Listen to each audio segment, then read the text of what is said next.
Madness didn't just visit Rome's emperors. It ruled them, twisted them, and turned the most powerful men in the world into monsters, fools, and living nightmares. From Caligula declaring himself a god and making his horse a senator to Nero fiddling while Rome burned. From Commodus fighting as a gladiator to Elagabalus marrying a Vestal virgin and worshipping a black stone, the Caesars weren't just leaders. They were case studies in absolute power meeting human psychology, and the results were catastrophic, fascinating, and utterly insane. This isn't a story about bad leadership. This is about what happens when one person holds the power of life and death over millions, when no one can say no, when reality itself bends to your will, and when the line between God and man becomes so blurred that you forget which side you're on. The madness of the Caesars wasn't an accident. It was built into the system. Augustus created an empire, but he also created a trap, a golden cage where emperors could do anything except be normal human beings. And Rome paid the price in blood, fire, and spectacle for over 2 centuries. This is the story of how absolute power didn't just corrupt. It drove men completely, utterly, magnificently insane. The trap Augustus built. To understand why so many Roman emperors went mad, you need to understand the impossible situation Augustus created. He ended the civil wars, brought peace, and transformed Rome from a republic into an empire. But he did it with smoke and mirrors. Augustus never called himself emperor. He was princeps, first citizen. He claimed to restore the republic while quietly holding all the power. The Senate still met, elections still happened, but they were theater. Real power lived in one man's hands, and that man controlled the armies, the treasury, and the loyalty of millions. Augustus ruled for over 40 years and died peacefully in his bed at age 75. He set the standard impossible to match. He was disciplined, strategic, and politically brilliant. He knew how to project power without looking like a tyrant. He understood limits. But here's the problem. How do you follow that? How do you train someone to be a god-king when you're pretending the republic still exists? You don't, you can't. And so Augustus's successors inherited impossible expectations, unlimited power, and no real training for either. The imperial succession became a nightmare. There was no clear system, no constitution, no rules. Emperors adopted heirs, but those heirs were often too young, too inexperienced, or too mentally unstable for the role. And once you became emperor, you lived in constant fear. Fear of assassination, fear of betrayal, fear of your own family. Because in Rome, the people closest to you were the most dangerous. Your mother might poison you. Your wife might plot against you. Your advisors might sell you out. And the Praetorian Guard, the elite soldiers supposed to protect you, they were the ones who killed emperors most often. They murdered Caligula, Commodus, Pertinax, and many others. They auctioned off the empire to the highest bidder. They were kingmakers and king-killers, and every emperor knew it. So you lived in a palace surrounded by servants, sycophants, and potential murderers. You had infinite wealth, infinite power, and zero privacy. Every word you said could be repeated, every action watched, every decision questioned, but only behind your back, never to your face, because no one could tell you no. If you wanted to execute a senator for looking at you wrong, you could. If you wanted to sleep with someone's wife, you did. If you wanted to declare yourself a god, who would stop you? This was the trap Augustus built. A system where one man held all the power but lived in constant paranoia. Where the emperor was worshipped as divine but could be murdered at any moment. Where there were no limits, no checks, no balances, and no one to tell you when you'd gone too far. It was a recipe for madness, and Rome got exactly what it cooked. Tiberius, the first to crack. Tiberius didn't want to be emperor. That's the irony. He was Augustus's stepson, a brilliant general and a competent administrator. But he was also cold, paranoid, and deeply unhappy. Augustus forced him to divorce his beloved wife and marry Augustus's daughter Julia, a political match that made Tiberius miserable. When Augustus died in 14 CE, Tiberius became emperor at age 55. At first, he tried to rule responsibly. He was careful with money, respected the Senate, and avoided wars, but he hated the job. He hated the endless ceremonies, the fake smiles, the constant scrutiny. He hated Rome, and slowly the paranoia set in. Tiberius became obsessed with treason. He revived old laws against maestas, treason against the state, and used them to crush anyone he suspected of disloyalty. Trials became witch hunts. Accusations flew. Senators were executed or forced to commit suicide. Informers, delators, became rich by denouncing their enemies. Rome turned into a surveillance state where no one trusted anyone. Then in 26 CE, Tiberius did something unprecedented. He left Rome. He moved to the island of Capri and never returned. For the last 11 years of his reign, the Emperor of Rome ruled from a private island, communicating through letters and messengers. And on Capri, the stories say, Tiberius's madness bloomed. Ancient historians, particularly Suetonius and Tacitus, describe a grotesque pleasure palace. They claim Tiberius created rooms decorated with obscene art, held orgies with young boys and girls, and invented perverse sexual games. He allegedly had people thrown off cliffs into the sea for his amusement. He kept a library of erotic manuals and employed specialists in deviant pleasures. How much of this is true? Hard to say. Roman historians love to exaggerate the vices of unpopular emperors. But even if half the stories are propaganda, the fact remains that Tiberius abandoned his capital, ruled in isolation, and died hated and alone at age 77. His reign set a pattern. Start competent, grow paranoid, become cruel, die despised. And the next emperor would be worse, much worse. Caligula, when madness wore a crown. Gaius Julius Caesar Augustus Germanicus, known as Caligula Little Boot, started his reign with promise. He was young, charismatic, and the great-nephew of Augustus. The people loved him. When he became emperor in 37 CE at age 24, Rome celebrated. Tiberius was dead. The nightmare was over. For about 6 months, Caligula was generous. He gave bonuses to soldiers, held games, recalled exiles, and burned Tiberius's secret files of accusations. Rome had hope. Then Caligula got sick. He suffered a serious illness, possibly encephalitis, and when he recovered, he was different. The ancient sources say he changed completely. What emerged was something Rome had never seen before, an emperor who didn't just abuse power, he mocked it, played with it, and weaponized his own madness. Caligula declared himself a living god, not metaphorically, literally. He had temples built to himself, ordered his statue placed in synagogues and temples across the empire, and demanded worship. He dressed as gods, Venus, Mercury, Apollo, and appeared in public wearing their costumes. He allegedly tried to appoint his favorite horse in Cithatus as a consul. The horse lived in a marble stable, wore a jeweled collar, and was fed oats mixed with gold flakes. Senators were invited to dine with the horse. Was this madness or mockery? Was Caligula insane or making a point that even a horse could do a senator's job? We don't know, but the message was clear. Nothing was sacred anymore. Caligula's cruelty became legendary. He forced parents to watch their children's executions. He had people sawed in half, fed to wild animals, or killed for entertainment during dinner parties. He once said, "Let them hate me so long as they fear me." He slept with other men's wives and discussed their performance with their husbands.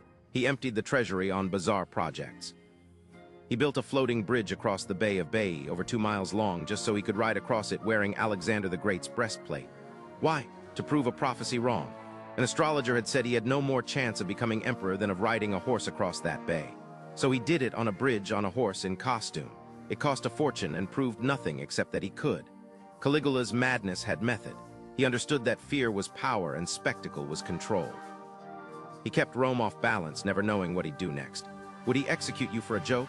Reward you for an insult? Laugh or kill? The unpredictability was the point, but even Rome had limits. In 41 CE, after less than 4 years in power, Caligula was assassinated. Members of the Praetorian Guard, led by an officer named Cassius Chaerea, whom Caligula had mocked for being effeminate, stabbed him to death. They killed his wife and smashed his infant daughter's head against a wall. The Senate briefly debated restoring the Republic. Instead, the Praetorian Guard found Caligula's uncle hiding behind a curtain in the palace and declared him emperor. His name was Claudius, and he was about to surprise everyone. Claudius, the unlikely emperor. Claudius was never supposed to rule. He had a limp, a stutter, and drooled. His own family mocked him. Caligula used him as a joke, making him a co-consul as an insult. But Claudius was smarter than anyone realized. He'd spent his life studying history, writing books, and staying out of politics. That's probably why he survived when so many others were murdered. When the Praetorian Guard found him after Caligula's assassination, they didn't see a fool. They saw an opportunity. And Claudius, terrified but shrewd, accepted. He became emperor at age 50 and ruled for 13 years, and he was good at it. Claudius expanded the empire, conquering Britain in 43 CE, something even Julius Caesar hadn't managed. He built aqueducts, improved the legal system, and ran an efficient administration. He wasn't mad, but he had a problem: women. Claudius married 4 times, and his wives were more dangerous than any enemy army. His third wife, Messalina, was notorious. While Claudius worked, she allegedly held sex competitions with prostitutes and won. She once challenged Rome's most famous prostitute to a contest and outlasted her. She married another man in a public ceremony while still empress, possibly as part of a coup attempt. When Claudius found out, he had her executed. His fourth wife, Agrippina the Younger, was even more dangerous. She was Caligula's sister, ruthless, ambitious, and determined to make her son emperor. Her son's name was Nero. Agrippina seduced Claudius, married him, and convinced him to adopt Nero as his heir, pushing aside Claudius's own son, Britannicus. Then in 54 CE, Claudius died suddenly after eating mushrooms. Almost certainly Agrippina poisoned him. Ancient sources say she used a famous poisoner named Locusta and served the deadly mushrooms herself. Claudius died in agony, and Nero at age 16 became emperor. Agrippina thought she'd control him. She was wrong. Nero would become the most infamous emperor of all. Nero, the artist tyrant. Nero didn't start as a monster. He started as a teenager with good advisors. For the first 5 years, his reign was called the Quinquennium Nerinus, 5 good years. He was guided by the philosopher Seneca and the Praetorian prefect Burrus. He lowered taxes, gave the Senate more power, and banned capital punishment. Rome was optimistic, but Nero had ambitions that had nothing to do with governing. He wanted to be an artist. He wanted to sing, act, perform, and be adored not as emperor, but as the greatest performer Rome had ever seen. This wasn't a hobby. It was an obsession, and it clashed violently with Roman values. In Rome, aristocrats didn't perform. Acting and singing were for slaves and freedmen. For an emperor to go on stage was humiliating, degrading, unthinkable. Nero didn't care. He performed in private theaters, then public ones. He competed in contests and always won, obviously. He sang for hours while audiences weren't allowed to leave. Guards locked the doors. People faked heart attacks to escape. Women gave birth in the theater rather than leave and risk execution. Nero's mother, Agrippina, tried to control him, so he killed her. First, he tried a collapsing boat designed to drown her. She swam to shore. Then he sent soldiers to finish the job. They beat her to death in her villa. Nero's reported response when told she was dead was relief. He was 21 years old. The madness accelerated. Nero fell in love with a married woman named Poppaea Sabina. His wife Octavia, Claudius's daughter, was in the way, so he divorced her, exiled her, and then had her executed. He married Poppaea. Later, he allegedly kicked her to death while she was pregnant. Then he found a boy who looked like her, had him castrated, and married him in a public ceremony. Nero wore a bridal veil. Rome was horrified. Then came the fire. In 64 CE, a massive fire destroyed much of Rome. It burned for 6 days. Thousands died. Neighborhoods vanished. And rumors spread that Nero started it so he could rebuild the city in his image.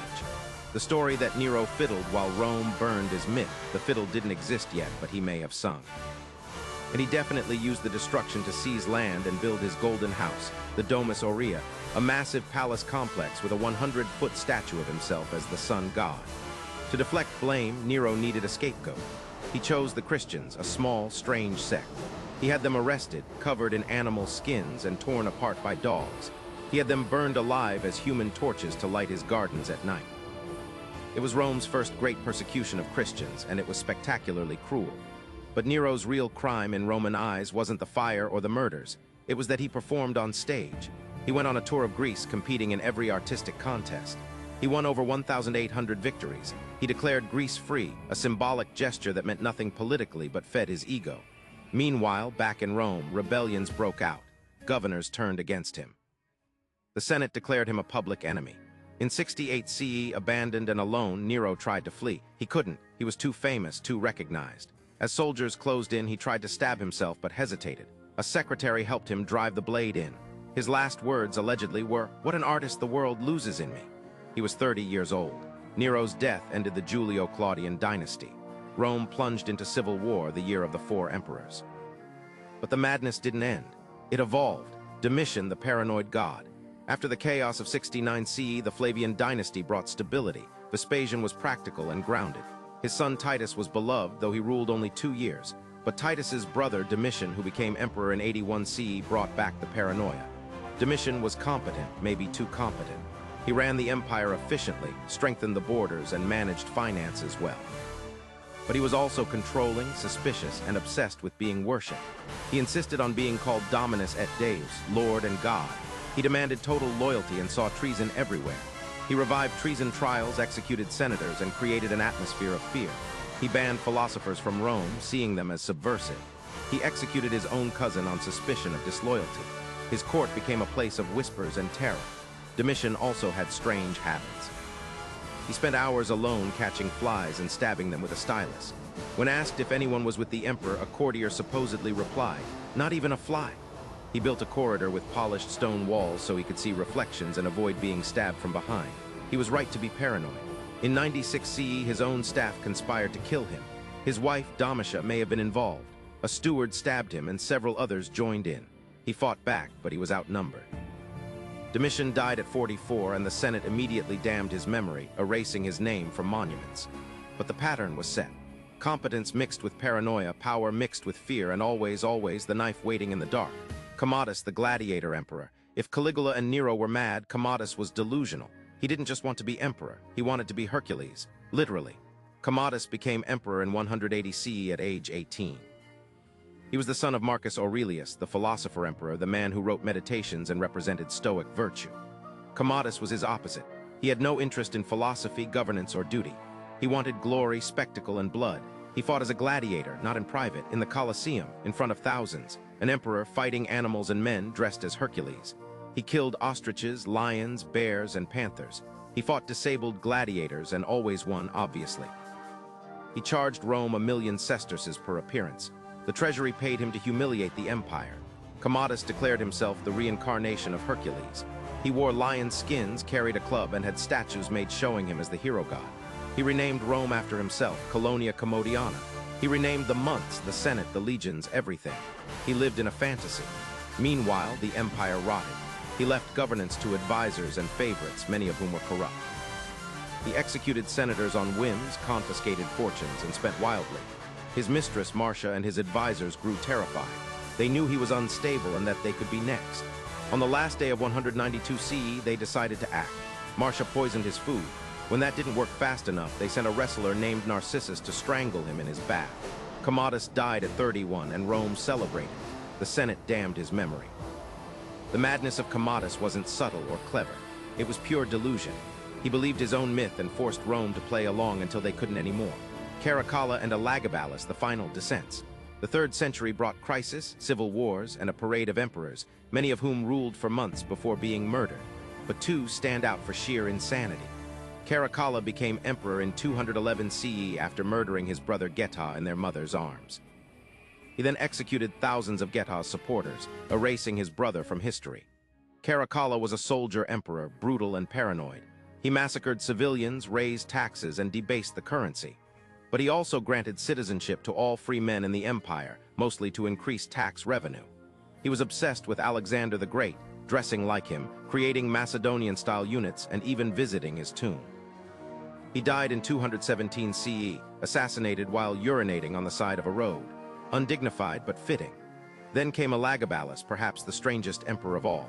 He became emperor at 14 in 218 CE, a Syrian priest of the sun god El-Gabal. He brought his god to Rome, a black meteorite stone, and placed it above Jupiter in the Pantheon. He married a Vestal virgin, breaking one of Rome's oldest taboos. He reportedly prostituted himself in the palace, standing in doorways soliciting clients. He married 5 times, including reportedly marrying a male athlete in a public ceremony where Elagabalus played the bride. Ancient sources claim he asked doctors to give him female anatomy. Whether true or exaggerated, these stories show how far Rome had fallen from Augustus's careful image management. Elagabalus's reign was chaos. He ignored governance, offended Roman religion, and scandalized the aristocracy. In 222 CE, at age 18, he was murdered by the Praetorian Guard. His body was dragged through the streets and thrown in the Tiber River. His memory was damned. Rome had seen enough. Why the madness mattered? The madness of the Caesars wasn't just entertaining gossip. It was a symptom of a broken system. Augustus created a monarchy but pretended it was a republic. He concentrated all power in one person but provided no training, no checks, no accountability. The result was predictable. Absolute power didn't just corrupt. It isolated, distorted, and eventually destroyed the minds of those who held it. Every mad emperor showed a different face of the same problem. Tiberius showed what happens when a competent man is forced into a role he hates. Caligula showed what happens when illness or trauma breaks a mind that controls millions. Claudius showed that even intelligence couldn't protect you from the poison of those closest to you. Nero showed what happens when an artist is given absolute power and no boundaries. Domitian showed that even competence couldn't overcome paranoia in a system built on fear. Commodus showed what happens when delusion meets unlimited resources. And Elagabalus showed what happens when someone completely alien to Roman values is given the throne. Each emperor, mad in his own way, revealed the same truth. The imperial system was a trap. It created monsters because it removed every restraint that keeps humans human. No one could say no. No one could intervene. No one could stop you until they killed you. And so the emperors lived in golden cages, worshipped as gods, surrounded by sycophants and assassins, never knowing which smile hid a knife. The madness wasn't a bug, it was a feature. Rome survived these emperors, but barely. The empire limped forward, reformed occasionally, collapsed eventually. But the legacy of the mad Caesars lived on. Their names became synonyms for tyranny. Caligula, Nero, Commodus, these names still mean something today. They represent what happens when power has no limits and when one person's madness becomes everyone's reality. The Caesars went mad because they could, because the system let them, because Rome built a throne that only a god could sit on and then put men there instead. And men, no matter how powerful, are still just men, fragile, flawed, and all too human. The madness of the Caesars was Rome's madness, and in the end, it consumed them both.